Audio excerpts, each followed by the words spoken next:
اور اس کی جو انفیکٹ جو سالانہ آمدنی ہے آزاد کشمیر کی وہ 60 بلین ہے، اور اس کے برعکس جو مجموعی بجٹ ہے وہ 300 ارب روپے ہے، اور پاکستان ہر سال 240 سے 250 بلین آزاد کشمیر کو فراہم کرتا ہے ترقیاتی صوبوں کی مد میں، تنخواہوں کی مد میں، بنیادی سہولیات کی مد میں، پبلک سروس کی مد میں. It is a huge difference کہ آپ کا ریونیو کتنا ہے اور گورنمنٹ آپ کو کتنا پیسہ دے رہی ہے.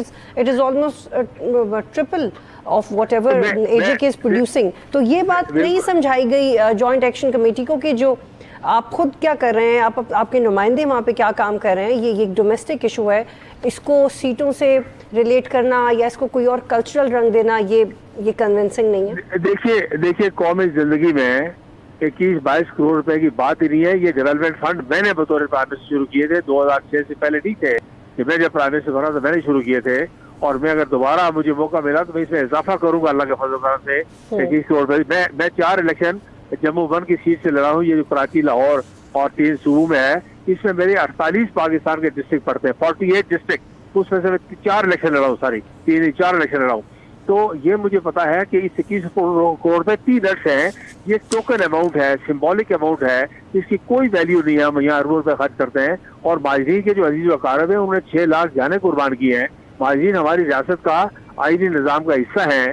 ماجرین کی وجہ سے مسئلہ کشمیر قائم ہے. تو سردار صاحب یہ بتائیے گا کہ چونکہ ایک اوور آل ایک کنسنسس موجود ہے کہ یہ سیٹس ریٹین رہنی چاہیے، تو پھر کیسے جوائنٹ ایکشن کمیٹی کو کنونس کیا جائے گا اور ان کو کیسے یہ یقین دلایا جائے گا کہ جو اعتراضات وہ اٹھا رہے ہیں وہ ایکچولی سسٹم کو کمزور نہیں کر رہے بلکہ وہ سسٹم کو مضبوط کر رہے ہیں؟ دیکھیے گزارش یہ ہے کہ یہ نمائندگی جو ہے یہ ہمارے فاؤنڈر جو لیڈرز ہیں انہوں نے دی تھی.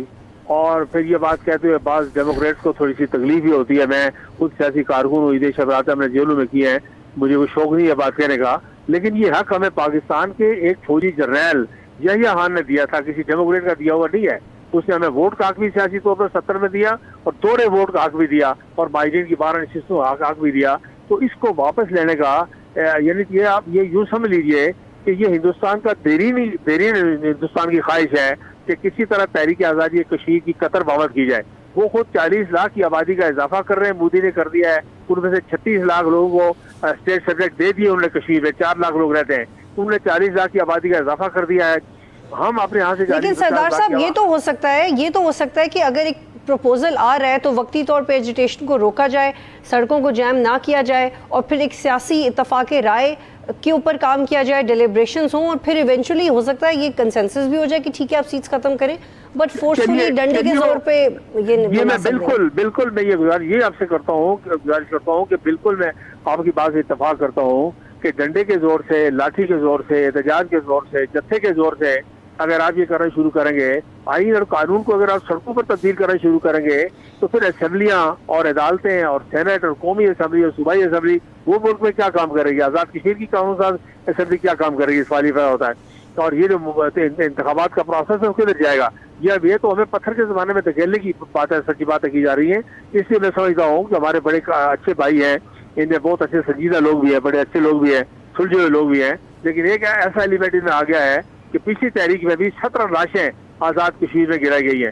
ہم نے 94 ایئر کی پالیٹکس میں ایک لاش نہیں گرائی مسلم کانفرنس نے، لیکن یہ پچھلے عرصے میں جب انہوں نے احتجاج کیا تو 17 لاشیں یہاں معصوم لوگوں کی گری ہیں، اربوں روپے کی پراپرٹی جلی ہے، تباہ ہوئی ہے. تو ان کے اندر کچھ ایسے لوگ بھی آ گئے ہیں جو ان کو شاید نہیں ٹکنے دیتے.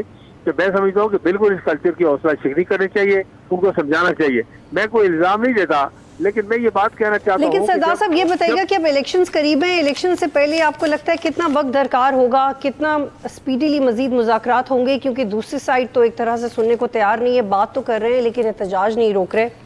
تو جو یہ اسٹمبلنگ بلاک جو کہ ایک سائڈ کے لیے ہے، دوسری سائڈ وقت مانگ رہی ہے، الیکشن سے پہلے اس کو کیسے سارٹ کیا جائے گا؟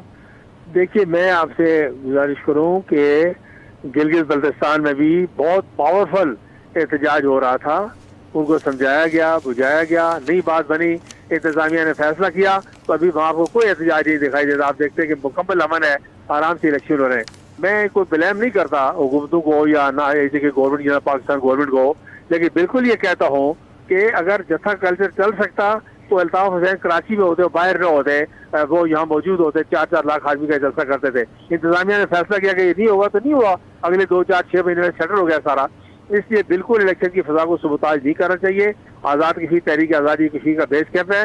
میں سمجھتا ہوں کہ آج حکومت آزاد پاکستان کو بڑا اسٹیپ نہیں لے سکتی, لیکن کل اگر حالات اچھے ہو جائیں جس طرح بنیاد محسوس ہوا اس طرح کا ایک واقعہ اور ہوا تو ہندوستان آپ کے ساتھ مذاکرات کی بیس بنائے گا. بہت شکریہ آپ پروگرام میں جو جوائن کر رہے تھے یہاں پہ. آج تک کے لیے اتنا ہی. پروگرام دیکھنے کا شکریہ. اللہ حافظ.